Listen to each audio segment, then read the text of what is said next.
Conflict resoluteness is about an attitude.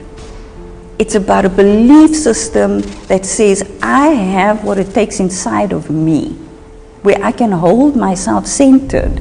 I have what it takes inside of me to be able to negotiate the guarantees that I've placed on the table. So part of what we see when we work with the guarantees that we silently keep at the back of our minds is sometimes it looks like I must win. I'm always right. I'm never wrong. Those are two very different things. I don't believe in democracy. I don't believe in equality, but we keep it quiet because the environment in which we're negotiating peace is not safe enough for us to say that. And so when you're coming to the table, you come in conflict. You come from that place that says, there's so many things on the inside of me that I haven't resolved. Peace becomes the outcome of how you manage and resolve the conflict. When we work with organizations, or we work with individuals, or we work with movements in the IAA, we start from that point. Understanding that conflict sometimes really is just a conversation, it's a missing conversation, and that once the unspoken has been brought to light, something different can emerge, and it doesn't need to be annihilation, it doesn't need to be destruction. It can actually give you hope and peace and bring joy back into your life. And one of the things that I've found is that being able to deal with conflict has actually brought me into a space where I actually have to be alive. We understand that in terms of a process of understanding, you've got to create an environment that says it's okay for you to say, it's safe for you to say what's going on behind your eyes. Because once you have that information and you understand that you will be able to survive saying that, a very different level of peace can be created as an outcome. There are parts of myself that I haven't wanted to look at or have never looked at, which I'm now confronting. I could never have imagined that I could work to such a level. That was never part of the equation. We're not conditioned to be vulnerable. And when we're looking at peace and conflict resolution, that becomes a very, very critical skill. It's a skill, actually, at the beginning, to learn how to ask. From a young age, I had to take on roles that I was not physically or mentally prepared for, but somehow had the courage and the emotional capacity to hold that and hold everyone in the space of that. I think with time it's taken a lot of understanding, because I would label myself a troublemaker, an outcast, a runaway. But in hindsight, I'm seeing that to have the pace and to develop the stamina actually requires a certain agility to move with things as they do. And so a lot of my life and the roles that I've been given, as well as the roles that I've taken on, has equipped me to deal and move with the pace at which emotions come. My greatest challenge with peace has been finding peace within myself, and that is about connection. So being connected to myself and others has been very challenging, and once you are connected to yourself, that's where you find peace. The challenge about dual citizenship is around identity and being forced to choose connection. Having dual citizenship means that you have to choose your pain of who is abandoning you and with whom you're staying connected.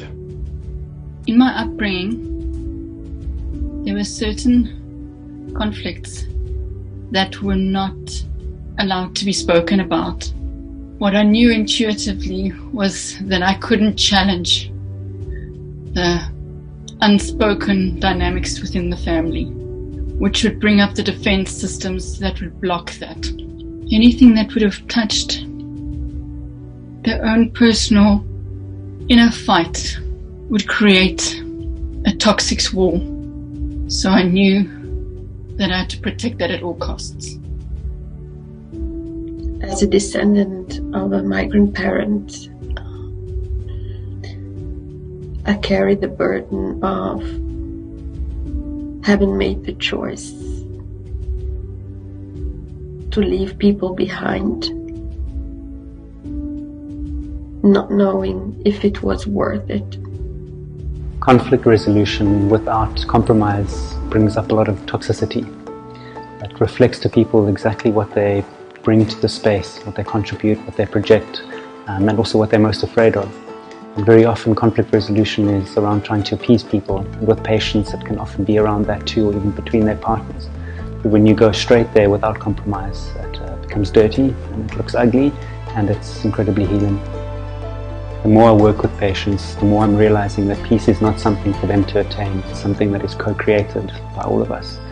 I have the blessing of being able to work with patients every day, and I, through that, have felt love through what I am able to do when I can sit with a patient actually in a space that is required for them to be present in the moment without messing up the space with any of my crap that would take them out of where they need to be. I have been protected by my parents, by everything in this bubble since I grew up. I had to find out who I am without all of that. When the love gets taken away from what your parents have put you in this bubble, when that love is away, who am I? At the end of the day, that is who I am and who I am meant to be.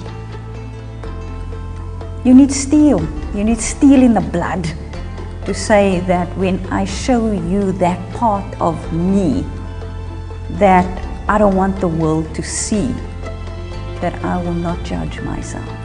I find that I constantly push myself to do brilliant things in scary situations, to steel myself or to create those layers of skin.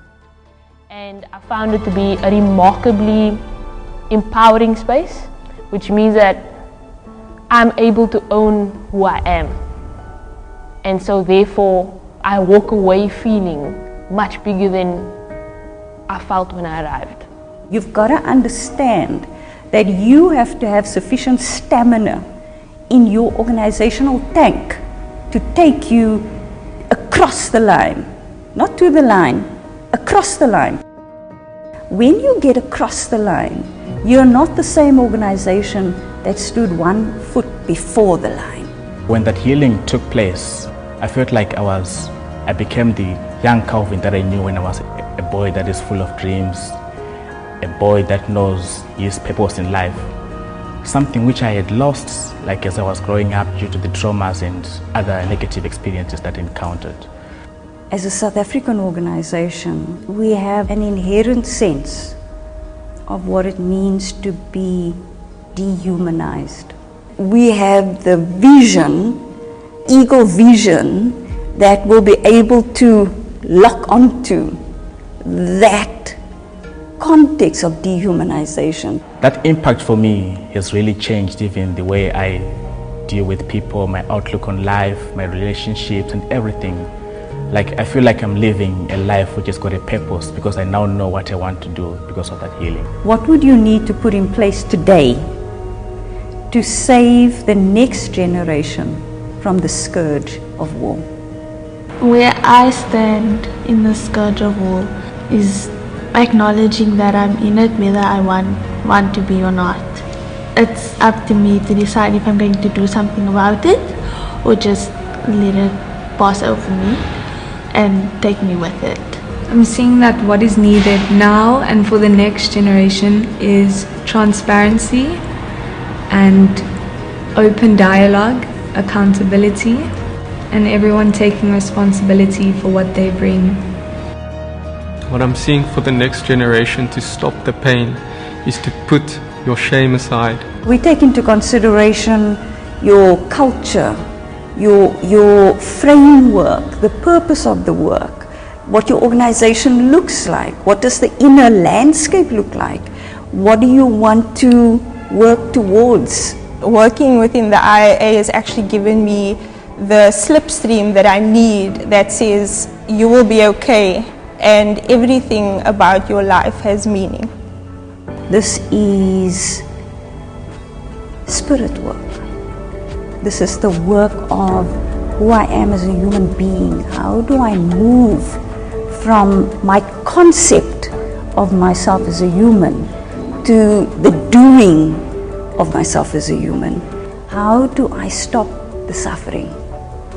And so when one starts grappling with that, you're really starting to understand what it means to be part of the human condition.